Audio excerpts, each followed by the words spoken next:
মা বাবার সাথে খারাপ ব্যবহার করেছে, রাসূল সাল্লাল্লাহু আলাইহি সাল্লাম বলতেছেন তার জন্য জান্নাতের দরজাটা বন্ধ থাকবে। বিশ্বাস হয় কিনা বলেন? কেন বিশ্বাস হবে? জান্নাতটা সত্য, সত্য না? দুজক সত্য, কোরআন সত্য, মুহাম্মদ সাল্লাল্লাহু আলাইহি সাল্লামের কথা সত্য। মুহাম্মদ সাল্লাল্লাহু আলাইহি সাল্লাম বলে গেছেন এই লোকগুলি জান্নাতে যাবে না, এটা সত্য। যারা মা বাবাকে মা বাবা মনে করে না, মা বাবাকে ওই ধরনের আচরণ করে না, যেই আচরণের কারণে মা বাবা সন্তুষ্ট হবে। আর রাসূল সাল্লাল্লাহু আলাইহি সাল্লাম বলেছেন যেই সন্তানের উপর মা বাবা সন্তুষ্ট ওই সন্তানের উপর স্বয়ং আল্লাহ সন্তুষ্ট।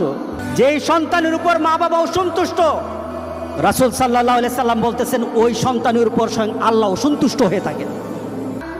ছেলে বিদেশে থাকে, মা বাবার মুখে হাসি ফুটাতে পারে না। ছেলে ভালো চাকরি করে, মা বাবার মুখে হাসি ফুটাতে পারে না।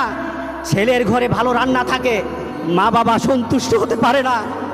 ওই সন্তান যত বড় নামাজি হোক সে জান্নাতে যেতে পারবে না, বলেছেন মুহাম্মদুর রাসূলুল্লাহ সাল্লাল্লাহু আলাইহি সাল্লাম।